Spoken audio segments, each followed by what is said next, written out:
Major Tran Van Ba, the Tiger of the A Shao, was a legend forged in the crucible of jungle warfare. His fortress on Hill 488 was a masterpiece of defensive architecture that had broken two separate American assaults, leaving wreckage and bodies at its base. Then, one moonless morning, he and 80 of his hardened, veteran soldiers walked down that same hill and surrendered without a single shot being fired. They weren't defeated by bombs or bullets. They were broken by whispers. The official report, classified for 50 years, called it a brilliant and unconventional tactical maneuver. The truth was a secret so powerful, so profoundly disturbing. The men who knew it were ordered to take it to their graves. This is the story of the weapon that weaponized ghosts. The oppressive silence of the jungle canopy at dusk was a living thing, a predator made of shadow and stillness. It was broken only by the steady, metronomic drip of water on broad, waxy leaves and the frantic, muffled thumping of a soldier's heart against his ribs. This wasn't a fear of the enemy that could be seen, the black pajama-clad figure in the sights of a rifle. It was a terror of the one that could not be seen, a phantom that lived in the writhing, dancing shadows at the edge of peripheral vision.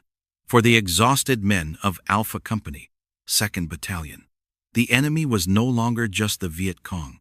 It was the jungle itself. After 3 weeks in the notorious A Shao Valley, it had become an omnipresent, watchful entity that had slowly, methodically, begun to pick apart the wiring of their minds. Every snapped twig was a footstep. Every rustle of bamboo was a whispered word.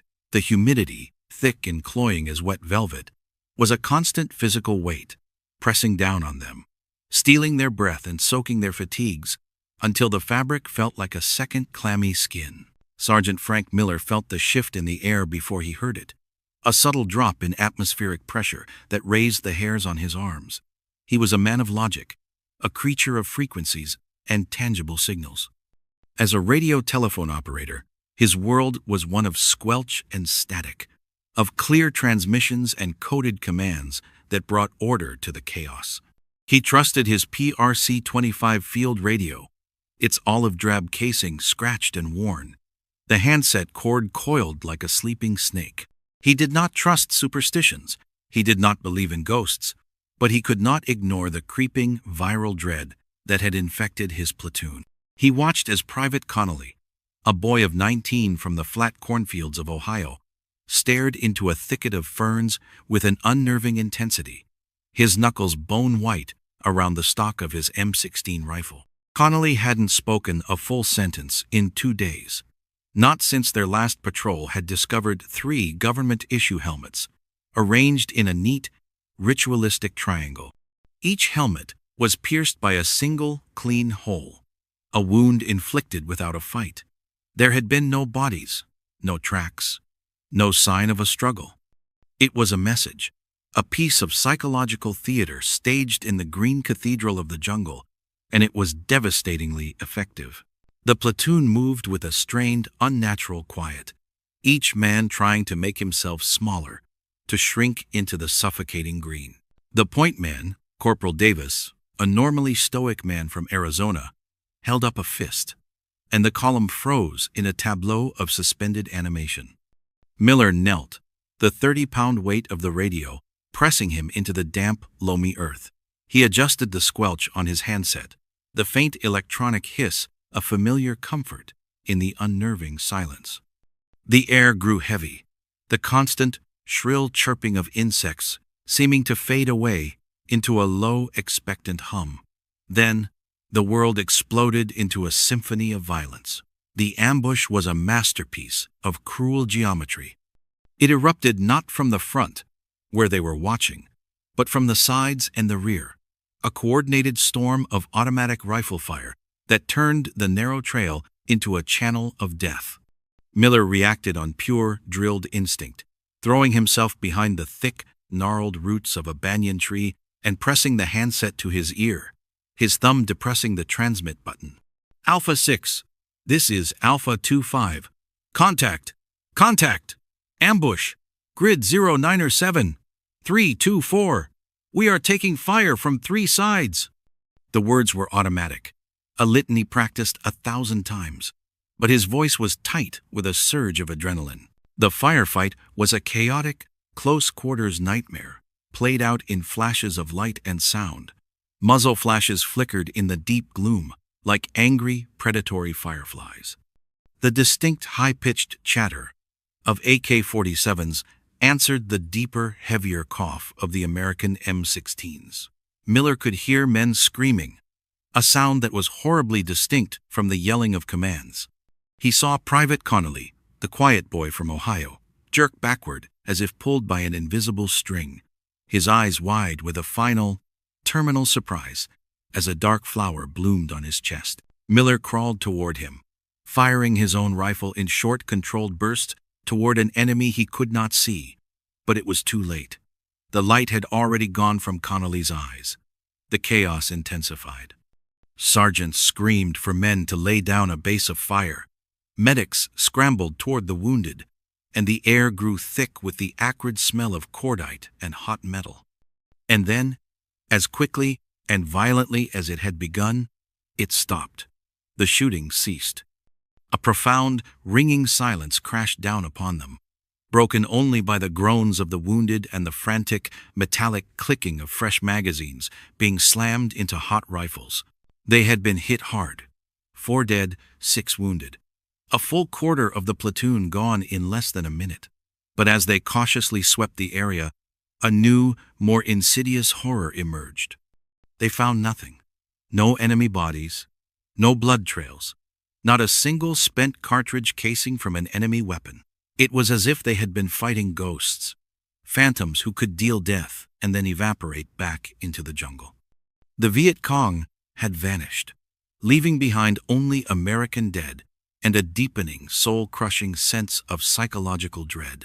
2 days later, back at the relative safety of Landing Zone Eagle, the platoon was a collection of hollowed-out men, their 1,000-yard stares fixed on memories of the jungle. That's when they arrived. 2 of them, stepping out of a Huey helicopter that bore no unit markings. They wore sterile, unbloused jungle fatigues and moved with a quiet, unnerving confidence that set them apart from the war-weary soldiers around them. They carried unusual, unmarked aluminum equipment cases and observed the platoon's debriefing with an analytical intensity, their eyes missing nothing. They were from the Studies and Observation Group, a name whispered in hushed tones, a clandestine organization that operated in the shadows of the already shadowy war. They were the men who ran the secret missions, the deniable operations, the parts of the war that would never be written into the official histories. That evening, Sergeant Miller was pulled from his bunk and escorted to the command tent. His captain stood beside one of the SOG men, a major with pale, intelligent eyes that seemed to look right through him. "Sergeant," the captain began, "you've been selected for a special assignment." Miller learned that his technical expertise with communications equipment was unparalleled.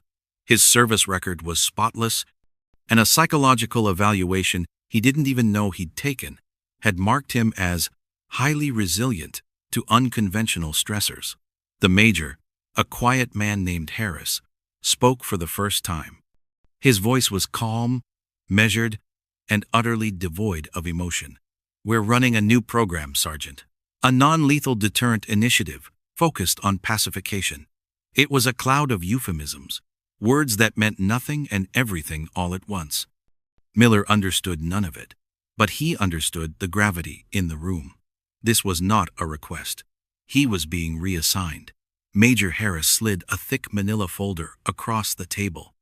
It was filled with secrecy oaths, pages of dense, legalistic text that promised a court-martial and a long, lonely stay in the disciplinary barracks at Fort Leavenworth for any unauthorized disclosure. Miller picked up the pen. He could feel the weight of the decision, a door closing behind him. He signed his name. As the pen left the paper, he felt a distinct sense of crossing a threshold, of stepping into a world from which there would be no easy return. Miller's new world was a sterile, air-conditioned shipping container on the sprawling American base at Da Nang. The container hummed with the low, steady sound of reel-to-reel tape machines, their large spools turning with hypnotic, silent slowness. On his first day, Major Harris handed him a tape reel and a set of high-fidelity headphones. "Your predecessor couldn't get the signal clean enough," Harris said, his tone flat. "This recording was made with a parabolic microphone at extreme range. It's full of atmospheric noise. I need you to isolate the vocal track. Strip out everything else. I want it to sound like the person is in the room with you." Miller nodded, assuming it was a captured enemy communication. Perhaps an enemy operative's wife or mother, being secretly recorded for intelligence purposes. He threaded the tape, placed the headphones over his ears, and pressed play. He wasn't prepared for what he heard. Beneath layers of hiss, wind, and the distant chatter of insects, a Vietnamese woman was weeping. It was a sound of pure, unadulterated grief that seemed to bypass his ears and settle like a cold stone in his gut. She was pleading, her voice cracking with sorrow. Miller, a man of logic and frequencies, found himself deeply unsettled by the raw, intimate agony of it. He spent the next 8 hours meticulously working with his equalizers and filters, cutting away the static, until only the clear, heartbreaking sound of the woman's sorrow remained. He presented the clean tape to Harris, who simply nodded and took it without comment, leaving Miller alone with a profound sense of unease. A few days later, Harris took him to a remote firing range. There, 2 technicians were setting up a matte black device that looked like an oversized spotlight. "A demonstration, Sergeant," Harris said. He had a technician speak into a microphone. From the device, there was no sound, but Harris pointed to a water canister, placed 200 meters away. The surface of the water vibrated wildly. "Directional sonic projection," Harris explained. "We can project a sound wave with pinpoint accuracy. A man standing 10 feet to the side of the beam hears nothing. The target, however, hears it as if you're whispering in his ear." Miller felt a surge of technical fascination mixed with a growing suspicion. This technology was far beyond anything he had ever seen. The final piece of the puzzle clicked into place a week later. Harris called him into a small, windowless briefing room. On a table lay an intelligence file. Inside was a black-and-white photograph of a young, grim-faced Viet Cong soldier. A red stamp on the photo read "Deceased." Next to the file was a transcript, translated by the team's linguist, Lin. Harris placed a tape machine on the table and pressed play. The voice that filled the room was the one Miller had so carefully cleaned the weeping woman. Her words, now clear as a bell, matched the transcript. She was the dead soldier's mother, crying out his name, begging his spirit to find its way home. Harris's pale eyes met Miller's. "The recording you cleaned was from a parabolic mic placed near her village. The technology you saw on the range is how we deliver the message. We are not just fighting a war of bullets and bombs, Sergeant. We are fighting a war of the mind. We find their ghosts, and we give them a voice." In that moment, the full, horrifying scope of the operation became clear to Miller. He wasn't a radio operator. He wasn't an audio engineer. He was an architect of psychological terror. He was the man who made the ghosts speak. The content we create is meant to explore the lesser-known aspects of history, bringing complex stories to light. If you find this kind of deep dive compelling, consider subscribing to the channel. It helps us continue to produce detailed historical narratives. As Miller became more enmeshed in the operation, a cold, quiet rebellion began to grow within him. He was tasked with preparing the audio for the Hill 488 mission, the voice of Major Tran's dead brother, Nguyen. He sat for hours, listening to the voice actor's heartbreaking performance, a performance based on real, stolen grief. He felt a profound sense of violation. This wasn't war. It was a desecration. On the final mix, he made a decision. He subtly introduced a tiny sliver of high-frequency feedback into the track. an almost inaudible sine wave at 15,000 hertz. It was a ghost in the ghost machine, a nearly imperceptible synthetic artifact that he hoped would give the recording an unnatural edge, something the subconscious might recognize as fake. It was a small act of sabotage, a desperate attempt to cling to a piece of his own morality. He handed the master tape to Harris, his heart pounding. 2 hours later, Harris summoned him. The major was sitting at a listening station, wearing a pair of high-fidelity monitor headphones. He motioned for Miller to put on the parallel set. Harris played the tape. Miller heard the weeping, the pleading, and then, faintly, the high-pitched whine he had introduced. Harris stopped the tape and slowly took off his headphones. He didn't look angry. He looked disappointed. "I listened to the raw recording from the voice actor, and I listened to your final mix," Harris said, his voice dangerously quiet. "You are an artist, Sergeant. You can hear frequencies I can only see on an oscilloscope. You heard that imperfection. You put it there." Miller's blood ran cold. He said nothing. "Let me be clear," Harris continued, leaning forward. "Your job is to make this illusion perfect. Because if the illusion breaks, the weapon is useless. If the weapon is useless, we send in men. Men like Private Connolly. Your job, Sergeant, is to save American lives with magnetic tape. Do not get creative again. Do not compromise the mission for your own conscience. The consequences for that sort of insubordination in a program this sensitive are far more permanent than a court-martial." The veiled threat hung in the air. Miller understood. His one small act of rebellion had failed. He was a prisoner of his own expertise. For 3 weeks, Hill 4-288 had been a fortress, a thorn in the side of the American war effort in Quang Tri Province. It had repelled every conventional assault with a brutal efficiency. Infantry, from the 101st Airborne, had been driven back by a labyrinth of well-placed, interlocking machine gun nests. Artillery barrages seemed to vanish into the hill's porous, tunnel-riddled earth. Its commander, a veteran North Vietnamese army officer named Major Tran Van Ba, had become a legend. They called him the Tiger of the A Shao, a man they whispered was a tactical genius, ruthless and seemingly invincible. For Major Harris and the team of Operation Wandering Voice, the Tiger was a psychological profile, a target, and Hill 4-188 was to be their grand, horrifying debut. The infiltration was the most nerve-wracking night of Miller's life. He was on the ground, part of a 6-man SOG team, moving through the jungle under a moonless sky. He helped set up the tripods, aiming the black cones of the projectors toward the enemy bunkers. This was the part of his job he had never considered the mortal danger, the intimate proximity to the men he was about to mentally torture. Once in position, they waited. Harris, positioned next to Miller, gave a single, sharp nod. Miller took a deep, shuddering breath, put on his monitor headphones, and pressed the play button. Inside the command bunker on Hill 488, the humid night was routine. 20-year-old Lieutenant Pham sat across from Major Tran, reviewing patrol schedules. The Tiger was a man of iron discipline who inspired both fear and fierce loyalty. Suddenly, Pham paused. He thought he heard a whisper on the wind. He looked at his commander, but the major hadn't reacted. It must be nothing. Then he heard it again, a sound like a footfall on damp leaves, just outside the bunker's entrance. He tensed, reaching for his pistol.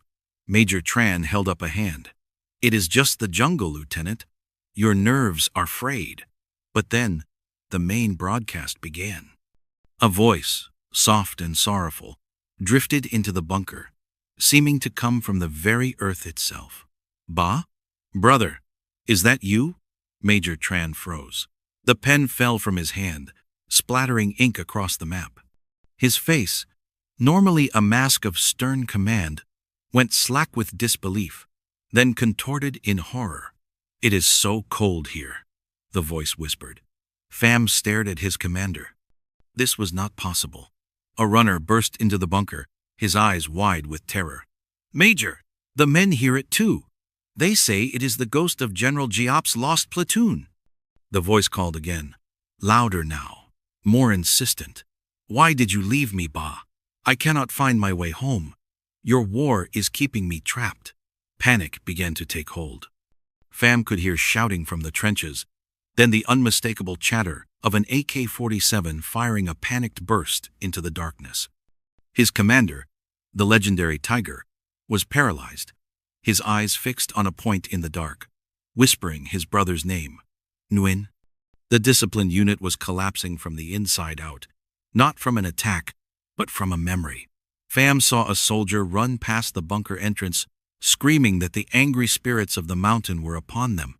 The final act of the broadcast was a crescendo of weeping and pleading, ending with a long, sorrowful wail that echoed across the hill. When it faded, the only sounds were the terrified sobs of grown men. The fortress had fallen. The psychological toll of these secret operations is a story rarely told. If you believe these hidden histories deserve to be shared, please consider sharing this video with someone who appreciates a deeper look into the past.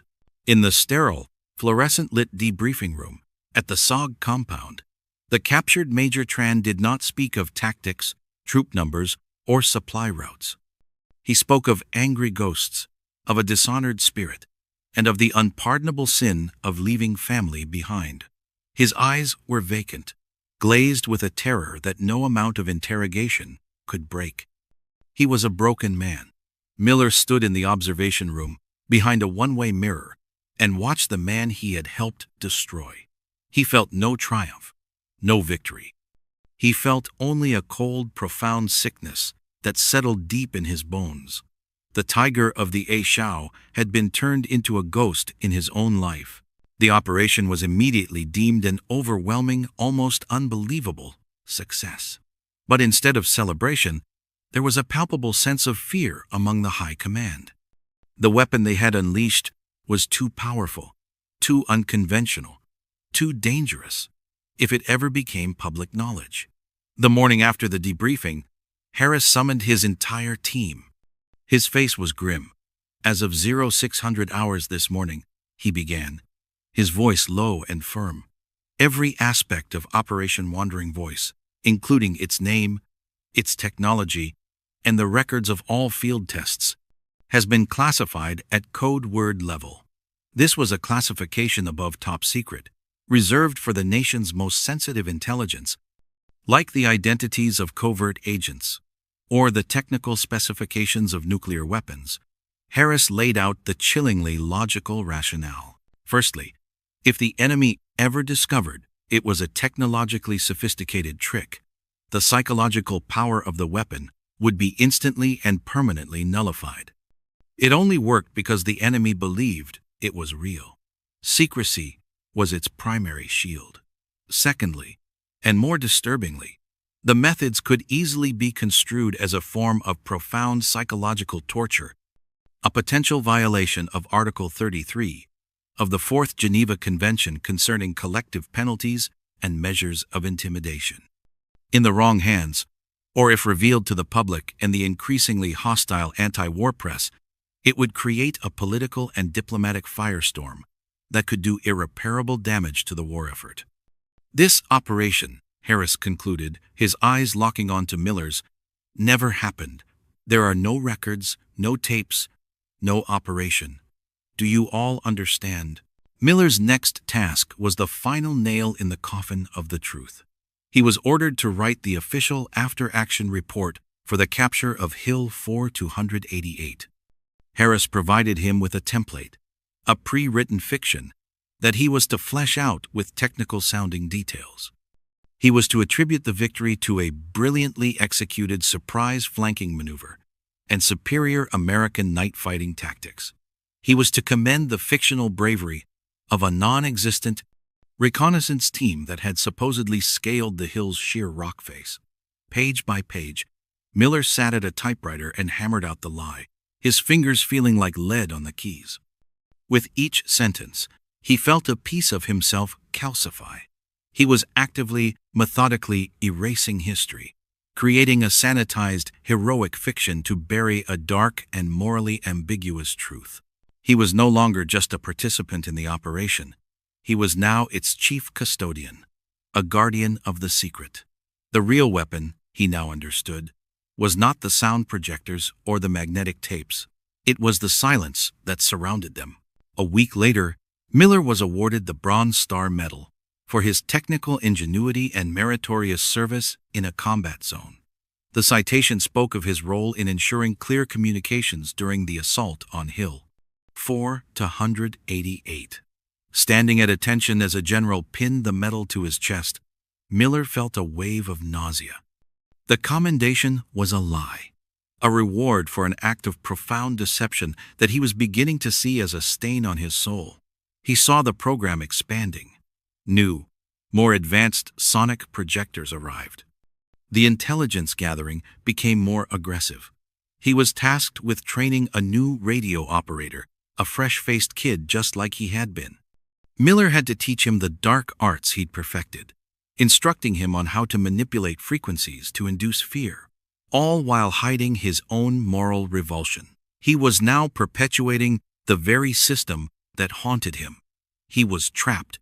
He was the architect of a new and terrible kind of warfare, a silent, psychological art that he was forbidden to ever speak of, even in his own nightmares. The secret was now a part of him, a silent, heavy passenger he would have to carry for the rest of his life. Years after the fall of Saigon, long after the jungle had reclaimed the fire bases and the ghosts of the war had seemingly faded into the mists of history, Frank Miller sat in his quiet suburban workshop. The room smelled of solder and old wood, a sanctuary of tangible things, of circuits that could be understood, and machines that could be repaired. He was fixing an old ham radio, a hobby that connected him to his past, to a time when signals were just signals, electrons moving through a wire. As he slowly turned the main tuning dial, a burst of static crackled through the speaker.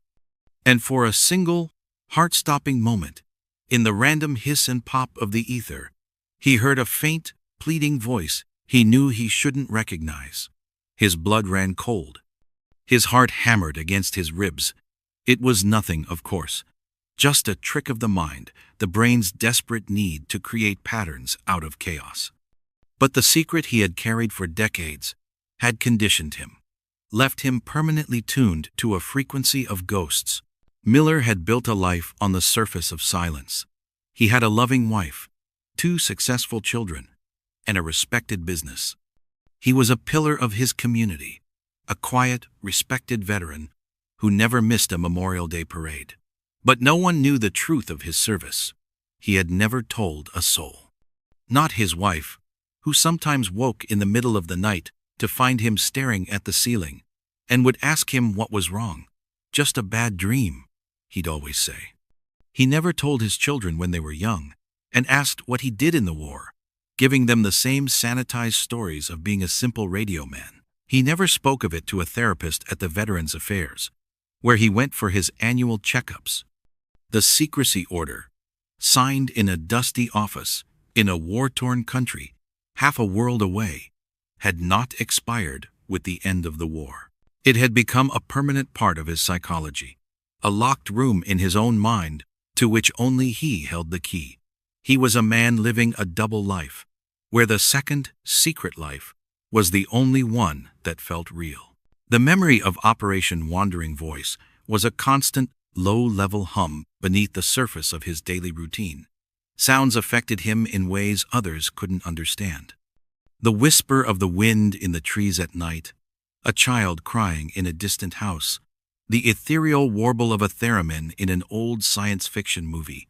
Each could trigger a flash of memory, the image of a reel-to-reel machine, turning in a cold container, the sound of a voice actor weeping on command.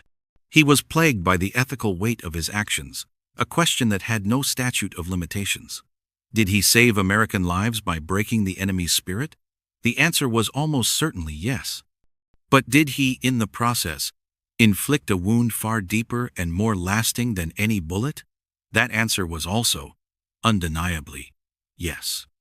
He had fought a war where victory was measured in shattered minds, a victory that felt indistinguishable from a profound defeat.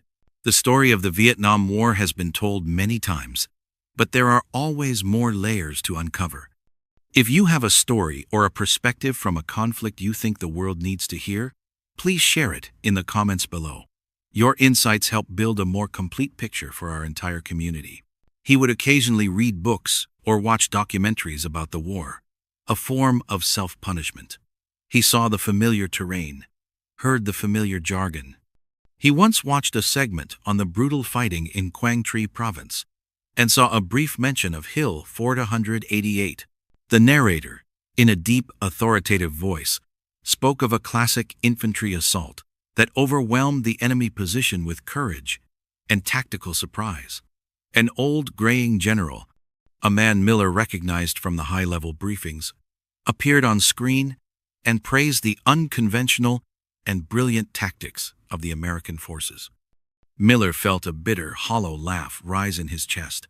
He was listening to his own fiction, the lie he had been ordered to create, now solidified into the granite of accepted history. He understood then that the most effective covert operations were not the ones that were eventually declassified and celebrated, but the ones that vanished so completely that no one ever knew to ask about them. In the end, Frank Miller came to realize that the mind games were more powerful than he had ever imagined. They hadn't just broken the enemy, they had permanently silenced the men who waged them. His final act in the war wasn't on the battlefield. It was a lifelong, solitary watch, guarding a secret that had no name. He had become a ghost in his own life, a man forever haunted not by the sounds of battle, but by the voices he himself had created, a whisper in the static that no one else could hear. The official records on Operation Wandering Voice remain classified, presumed destroyed. However, the technology behind it did not disappear. Declassified defense budgets from the 1980s show massive funding for non-lethal acoustic deterrence and psychoacoustic projection. The weapon that haunted Hill 488 never went away. It evolved, and the silence surrounding it remains as powerful a weapon as ever. The hidden corners of history are full of stories like this, where the truth is stranger and more complex than any fiction. If you want to keep exploring these forgotten narratives, please subscribe to the channel and turn on notifications. Thank you for watching.